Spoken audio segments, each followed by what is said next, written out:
Hello, friends, and welcome to Staying in My Lane podcast. We are back. So, we've talked about a lot of different things. We've talked about family, accountability, why we judge, why we feel the way we do. And I had a conversation with a listener, and ironically, this whole topic idea today actually became relatable to me and my own experiences. But before we dive into that, here's a quick side note. So, to catch everybody up, I recently found out that my husband and I are expecting twins, which we conceived naturally. It was a huge surprise. We've been praying and manifesting for this for a really long time, and I actually put healthy babies on my vision board, insinuating twins, and my vision board came true. I talked about that last week, that I've had a couple things on my vision board happen, and that was one of them. So anyways, I've had a lot of people ask, did we do IVF? Did we plan this? Did we have any help with it? No. We conceived these twins completely naturally, and it's a huge blessing and a big surprise. So stay tuned for updates.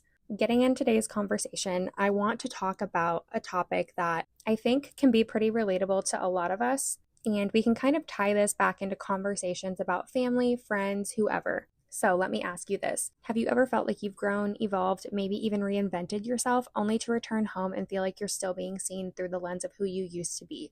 Whether it's at your actual house, a family get-together, your hometown, whatever. That's frustrating. Today, we are going to unpack why that happens and, more importantly, how to deal with it. I want to start with a bit of psychology. Familiarity bias.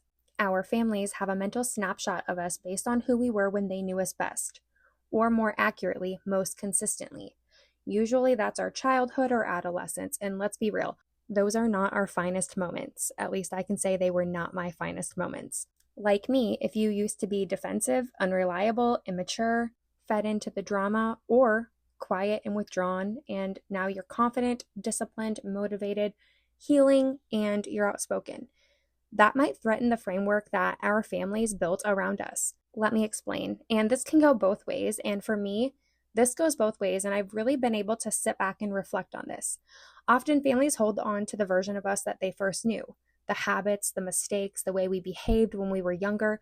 And that can be hard for them to see the changes that we've made, especially if those changes challenge old patterns or expectations, especially in families where there's distance in living spaces. Sometimes people and families get stuck in their own perceptions, judgments, or assumptions, and that makes it difficult for them to accept or even recognize the new version of you. Also, healing and growth are personal journeys. Not every person is going to be ready or willing to meet us where we are right now. It can take time, patience, and even sometimes repeated efforts to show who we really are beneath old labels, judgments, or misunderstandings. And that can be really painful when you feel misunderstood or unseen by family or friends or whoever. But remember that your worth and your identity are not defined by their perceptions. People cling to what they know. People cling to what they're comfortable with, even when it's outdated. I can say the same thing, that I've felt this way in certain situations as well. So when you say, hey, I'm different now, it can sound to them like the version of me that you loved or tolerated or even understood isn't real anymore. And for some, that can be unsettling and uncomfortable. Families, even me towards my family and my family towards me, families remember how we made them feel in the past, more than they remember the exact facts of who we were. If you had a difficult relationship with a parent or a sibling, those emotional bruises stick, even when you've changed, even if they've changed. They may still be protecting themselves from a version of you that no longer exists. The emotional memory lives on, especially if it was never processed or talked about. And let's not forget that you're not the only one who's changed. Maybe they haven't, maybe they have. And your growth unintentionally shines a spotlight on their stagnation or even their growth. That can stir up insecurity, resentment, anger, feelings of frustration, even if you never meant to provoke it, which I can see now where my podcast, where I've talked about things, can come across attacking, but it's really not meant to be that way at all. It's meant to bring awareness to situations and create a safe space for people to be able to relate. For me, looking back on a lot of experiences and situations, I wish I would have had an outlet to listen to and go to hear that relatability and to know that other people have gone through the same things I have. And sometimes your change highlights the fact that they underestimated you or even hurt you. For example, say that you went from being the black sheep of the family to someone who emotionally healed, is healthy, successful, or self-aware. Now they're forced to confront the reality that they didn't even see coming. And for some people, that's uncomfortable because it suggests that they were wrong. Guilt can turn into defensiveness or even worse, subtle sabotage. The ego doesn't like to admit that it misjudged someone, especially someone close. And that's really where I've done the work. I admit that I've been toxic. I've admitted that I have misjudged or misinterpreted situations. And that's been hard. That's taken years and years. But here's the painful truth. Judgment is often easier than recalibrating respect. It takes effort to update the mental version of someone, and not everyone is willing or emotionally mature enough to do that. It's sometimes simpler for them to just reduce you to the role that you played before, the young, immature teenager or the party college girl. Maybe you were the rebel, the emotional one, the dropout, the addict, the dreamer. All of those labels can stick, but your growth threatens the entire family system. And I'm not necessarily saying that this is my situation. I'm discussing in general. This can create imbalance, and unless they're willing to shift with you, they might respond by pulling you back or pulling away from you, consciously or unconsciously. When we look at growth, here's the thing. Growth is lonely, especially when it means outgrowing the version of yourself from who your friends or your family were most comfortable with and growing into your own. But just because they don't see your transformation doesn't make it any less real. Now, let me flip to the script and make it a little bit more personal. Why I've been defensive with my family and how I finally started to heal. I know that I'm not alone in this. If you ever found yourself snapping at loved ones, shutting them down, isolating, feeling the need to explain yourself constantly or find that validation, always feeling like you're on guard, this one's for you. For a long time, I didn't realize that I was being defensive. I just thought I was protecting myself, and to be honest, I was. There were moments growing up where I did not feel emotionally safe. Sometimes it was criticism that felt harsher than it needed to be. Other times it was silence when I needed support.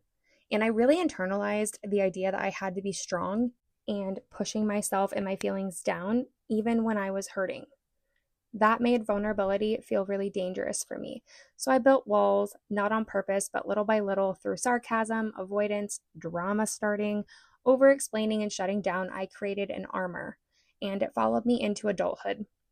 I'd get defensive during a simple conversation, or I'd assume the worst, that they were judging me, doubting me, or controlling me. I couldn't hear what they were really saying because I was too busy bracing for an attack. However, in my situation, I've had people in my family admit that they've judged me unfairly and that their judgments of me are no longer valid, which in reality, we shouldn't be judging anyone. It's not our place, and we don't know what someone is going through. That goes for both sides, myself, yourself, your family, your friends, my friends, whoever. What I've learned is defensiveness might protect you, but it also can isolate you. And sometimes in certain situations, not solely specific to family, but I started to notice that the distance was growing. Calls became shorter, conversations felt very surface level, it felt very fake when I saw them. And I wanted connection, but I didn't know how to let my guard down without feeling like I was exposing an open wound. And for me, that's when it clicked. I wasn't protecting myself from them, I was protecting myself from my own pain.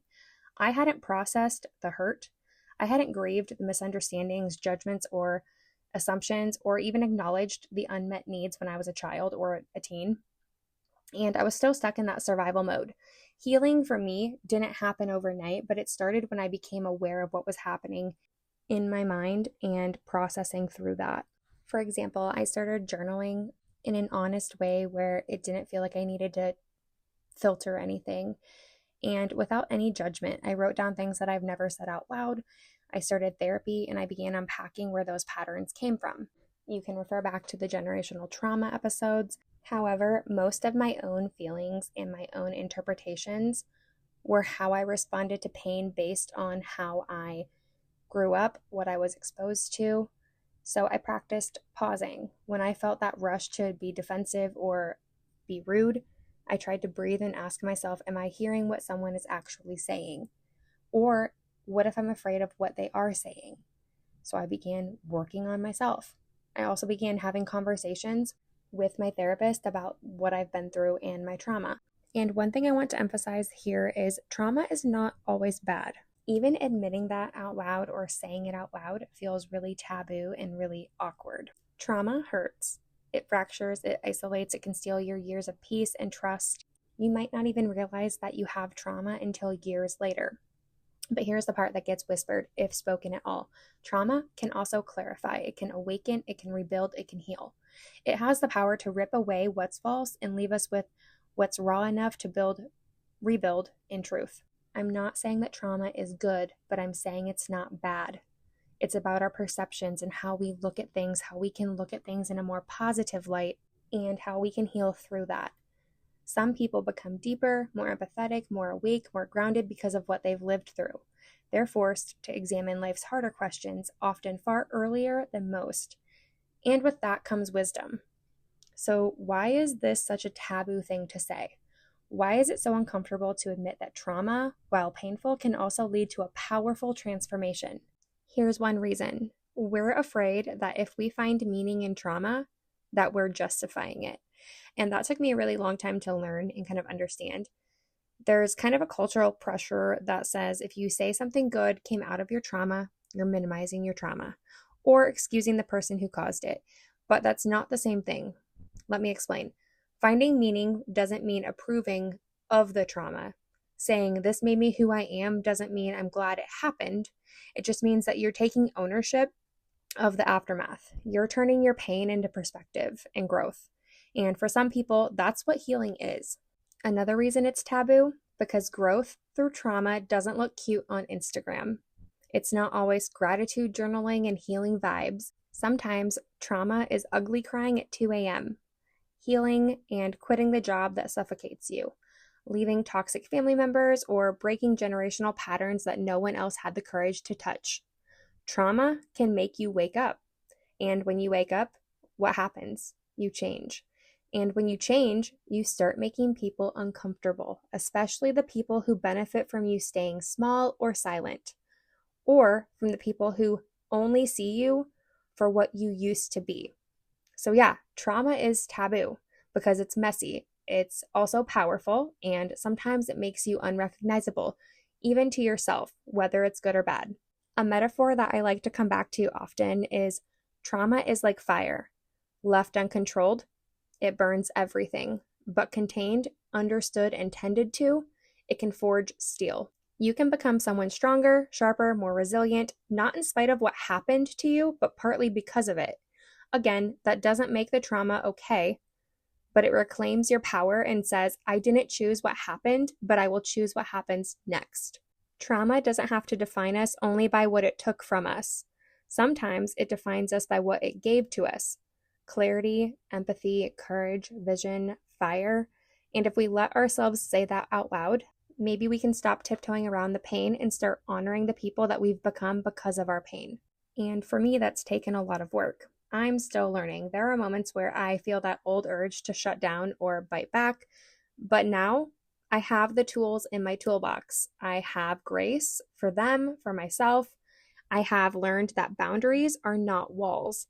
Boundaries are not punishments. Boundaries are bridges that allow for honest, respectful connection. And being open doesn't mean being weak. It means being brave enough to be seen and speak the truth, even if they don't respond to you, even if they don't understand. To be honest, I thought for a long time that healing was this big moment. Like one day I would wake up and no more triggers, no more self-doubt, no more fear, just peace and clarity and perfectly set boundaries. But what I've learned through all of this is real healing doesn't work like that. It's more like waves. Sometimes you feel really clear and grounded, but other times it just knocks you sideways. A memory, a conversation, an old pattern, and you're like, whoa, wait, I thought I already dealt with this. And the truth is that you probably did, but healing happens in layers. And sometimes life invites you to revisit something not to punish you, but to meet it with new tools for that toolbox that we talked about and develop a new understanding. And that's what I'm learning. Healing is not about erasing my past. It's about relating to it in a different light. There are days when I feel really tired, not physically tired, but soul and emotional tired. Tired of doing the work, tired of examining everything, tired of misunderstandings and judgments, tired of holding space for other people while I'm still trying to figure out how to hold it for myself. But here's the thing. I've seen glimpses of who I'm becoming. I've felt that peace of setting a boundary without guilt, of letting go of something that wasn't mine to carry, joy of laughing without heaviness in my chest, and that peace that I've worked really hard to get. Sometimes it's just when I'm sitting down at night and I feel calm and I feel like I don't have to move a lot or say a lot to just be in the moment. I want to build a life that doesn't just look good, but it feels good as well. That's why I'm choosing to keep going. That's why I'm choosing to say what I mean and mean what I say, whether it's a long text message, paragraph to a family member or an old friend, or whether it's just keeping myself quiet for a while and then reaching out when I feel and if I feel like I want to. Continuing doesn't mean I'm doing big, dramatic things every day. It means staying curious about who I am. It means asking, what am I feeling right now? What do I need? And what am I avoiding? It means being honest with myself, brutally honest with myself and the people around me, but also taking the time to be understanding and compassionate and walk into situations with empathy and grace, not defensiveness and reactivity. It means not waiting until I'm healed to love my life. It means loving my life and loving myself in the progress and in the process of the whole thing. Because this version of myself right here, right now, is worthy too, and so are you. Not just the healed version, one that you picture in the future. So wherever you are on your journey, whether you're just beginning, starting over, or feeling really stuck, I want you to know that you're not alone, because I feel that way too. Healing is really hard, but it's also really brave and beautiful. It's really worth every moment to keep going. Even when it's hard, that's a victory. And if you're not sure, just start by being kind to yourself. Take the time, do a little bit of work. That's what matters. That's what counts. That's part of it too. Okay, so I told you guys that this episode was going to be kind of all over the place and kind of go back to topics that we've talked about. And one question that I received is, why does it feel like the more I heal, the more distant my family and friends become? Why do they pull away from me when I'm trying to grow and make myself better? And if you felt ignored, unseen, or even resented by your family as you've started healing, I want you to know that you're not imagining it and you're not alone. I want to speak honestly about that experience and why it happens more often than we talk about it. When you begin to heal, something shifts inside you and around you. Your energy is different.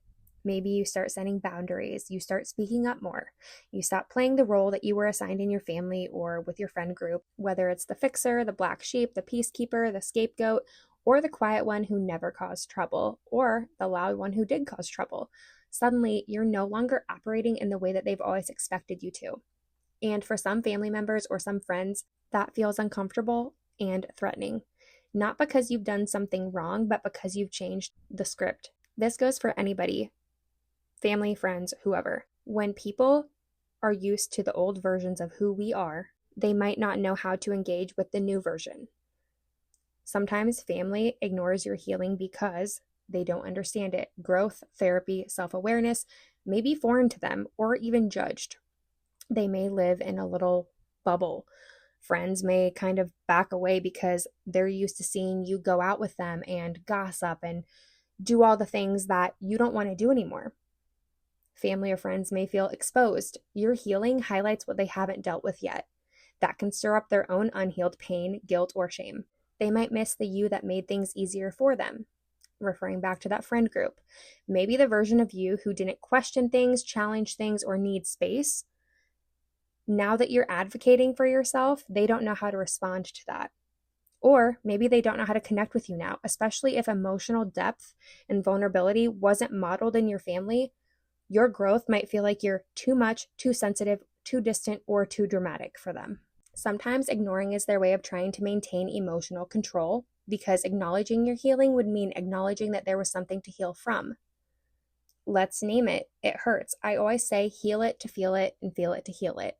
It hurts to feel like you're finally becoming more of yourself and who you were meant to be, only to be met with silence, distance, or indifference. It can make you question your progress, wonder if you're the problem, doubt your path. But here's the truth. Their silence, whether it's a friend or family member, is not a reflection of your worth. It's a reflection of their discomfort. You are not wrong for growing. You are not wrong for healing. You are not wrong for speaking your truth. You are not wrong for choosing yourself. Accept what you can't control. You can't force anyone to understand you. You can't force closeness or emotional maturity. Grieve the fantasy and meet the reality with grace and understanding. Find your chosen family, whether it's friends or family. Surround yourself with people who see you for who you are as you're evolving. Celebrate your growth and love you as you evolve, not only as you were. And stay rooted in your truth. Just because someone doesn't acknowledge it doesn't mean it's not real. Your healing matters and your feelings are valid, even if it goes unnoticed by someone else. And keep doing the work. I've talked about this, you guys. Keep going to therapy, keep journaling, keep protecting your peace, keep setting those boundaries. Your journey, your peace is not theirs to validate, it's yours. And most of all, don't shrink to be accepted. Don't unheal just to be included. And truthfully, for me, I've had to work really hard at not doing that because it's hard to be lonely. It's hard to be alone and heal on your own. But there's a deep, quiet peace that comes when you stop chasing family approval, when you stop chasing friend approval. It doesn't mean you stop loving or caring about them. It just means that you love yourself enough to not betray your healing for connection that costs too much. And I've learned that that can go both ways. Me towards my family members or friends, and my family members and friends towards me. Your healing, our healing, everyone's healing is sacred. When you put in that work and you're doing the work, that is real accomplishment, you guys. Here's something I want to share with you that I wish someone told me before I started my healing journey. Your growth will not always be applauded. Most of the time, it will go unnoticed. In fact, sometimes it will be met with complete silence, distance, eye rolls, cold shoulders, gossip, and conversations that used to flow will dry up. And at first, you'll try to rationalize it like I did. They're busy, they don't get it, maybe it's me. But at some point, you stop and you realize that your healing changed the rules. You changed the chessboard. Not everyone wants to play the new game with you. And I've learned that healing, that real uncomfortable internal work, shifts more than just your own mindset. It actually shifts the entire dynamic of your life. Family members, friends, they may not be ready to meet the new you, not because they hate you or dislike you. And even if they do, let them. But even if you stopped pretending, you stopped overgiving, you stopped staying silent to keep the peace, you started saying no, those are the things that are unfamiliar and uncomfortable. That changes the roles that they've grown comfortable with. Healing can make people feel very exposed, and it can kind of show that mirror that they didn't ask for, looking back at themselves. When you start breaking cycles, and it forces them to confront the fact that those cycles existed in the first place. For some people, your evolution will feel like rejection. For some people, they may think that you're causing drama or you're lying or you're delusional, even if that's not what you meant or what you wanted them to interpret it as. What happens next after that? For me, there was grief. Grief over the closeness that I used to think I had, even if it wasn't fully real. Grief over realizing that some people loved the version of me that didn't know how to love herself. And yes, you guys, it's lonely. Healing can feel like walking through the wilderness with no guide and no map. But loneliness is not the same thing as being lost. Sometimes it just means you're finally walking your own path. And I really want to share something personal, something that I've kind of wrestled with. You guys, this is huge. There was a time when I was the toxic one, and I've talked about that before. I didn't always set those boundaries. I crossed boundaries. I didn't always communicate. I shut down or lashed out. I manipulated situations to feel in control. I used silence or harsh words as a punishment, or I played the victim instead of taking accountability. I wasn't just hurt, I was hurting people in the process. And for a long time, I blamed everyone else, my family, my childhood, the world. And yeah, some of that blame was valid, but that's not what's happening here. I'm not a victim. I've taken accountability, I've done the work, and I've admitted that I've hurt people in my family and in my life along the way. Healing has forced me to look at the parts of myself that I was too ashamed to acknowledge previously, the part that made the survival choices eventually become harmful habits. So, when we say, my family ignores my healing, I also ask, am I willing to understand why? And I can relate this to my own situation. Not excusing their behavior, but recognizing that my past wasn't always pretty either. And if they're distant now, Maybe some sort of distance is their boundary. See what I did there? We've talked about our boundaries, but what about someone else's boundary? Maybe family is protecting themselves from a version of me that they're still afraid of or that they think is there, or still healing from. Because you know what? I've hurt people. And you know what? Acknowledge that. That's okay, because healing just isn't about becoming softer. It's about becoming honest with yourself, with other people. It's about admitting that growth includes accountability, that forgiveness is not owed, but peace can still be pursued. So, where am I now? I'm still healing. I'm still unpacking. I'm still learning how to be safe for others and myself.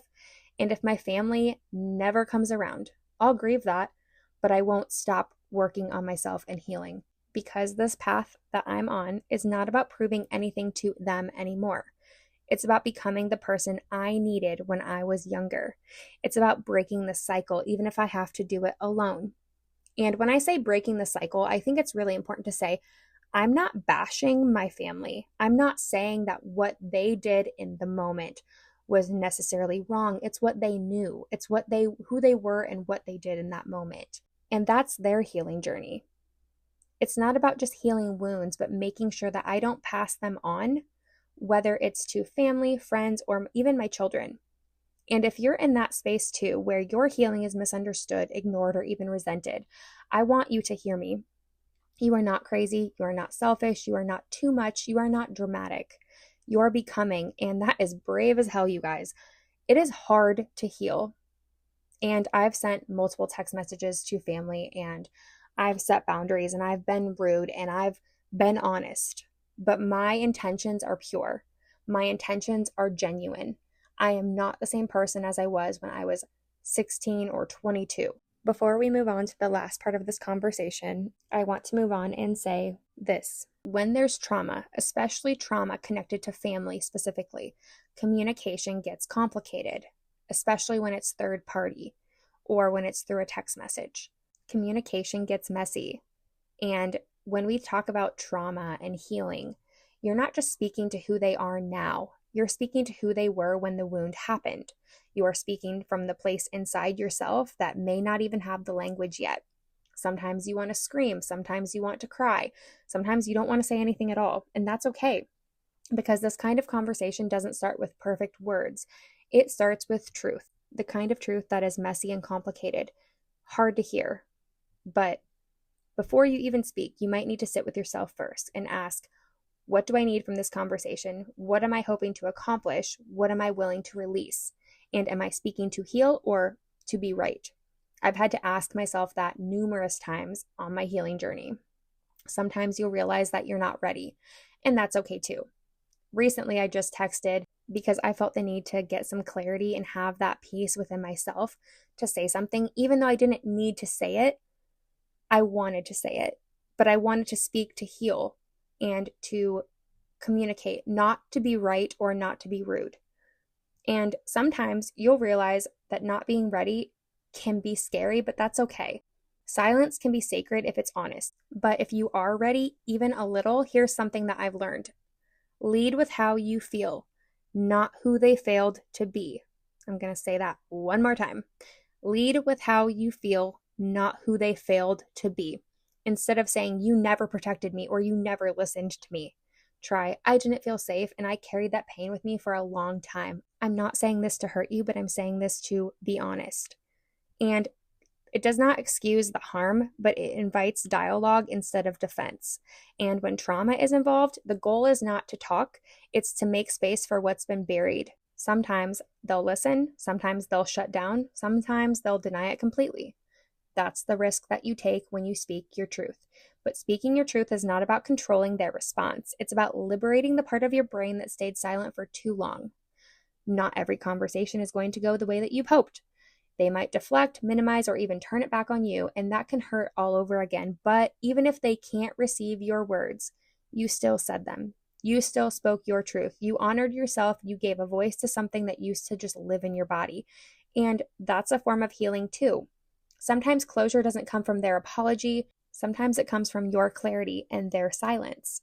Speaking your truth through trauma with your family isn't always going to be about reconciliation. Sometimes it is, and healing begins.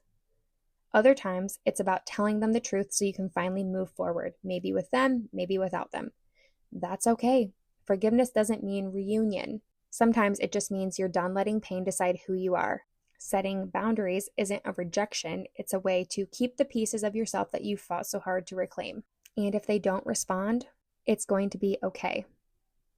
Whether you say it out loud or write it in a letter, whether it's through a text or messenger, whether it's a video, whatever, whether it's received or not, you're doing something powerful. You're ending the silence that kept you stuck. You're opening a door and choosing healing. You are choosing truth over comfort, healing over hiding. And that's not just brave, that's transformational. We've talked about transformation in the last episode. Remember, you are not your trauma. You are the person rising from it. You are healing, and healing is not going to be easy, but I promise it's going to be worth it. The last thing I want to talk about before we end this episode is family reactivity explained.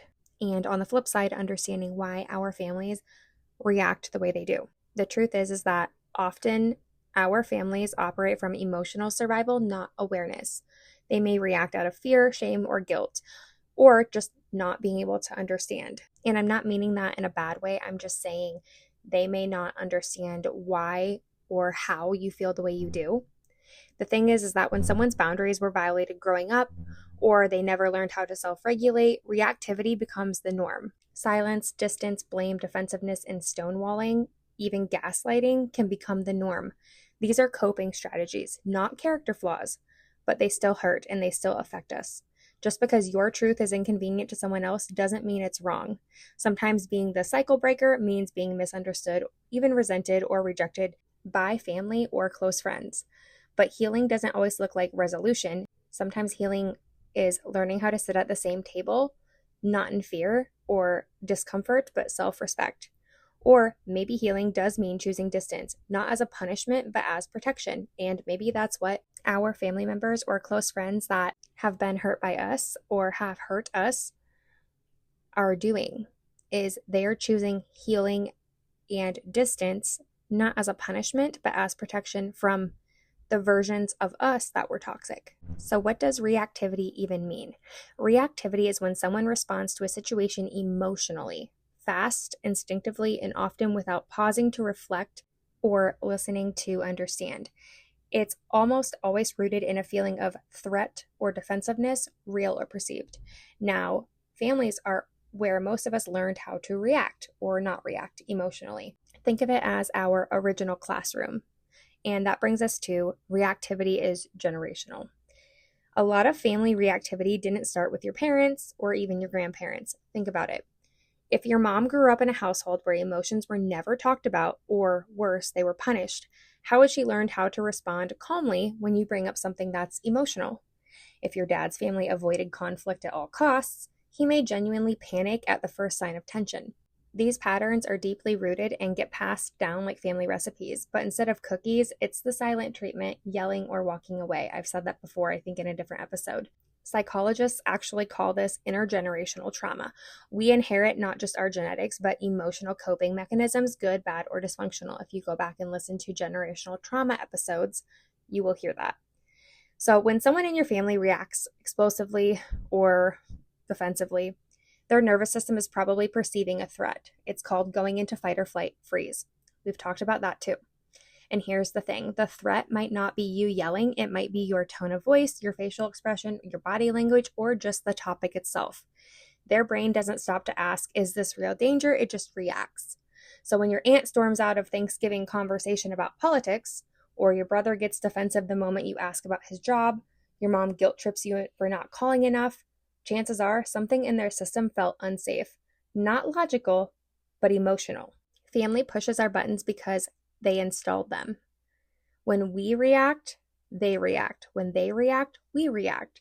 And suddenly, we're not grown adults anymore. We're 12 years old, 15 years old, trying to be heard or not get in trouble.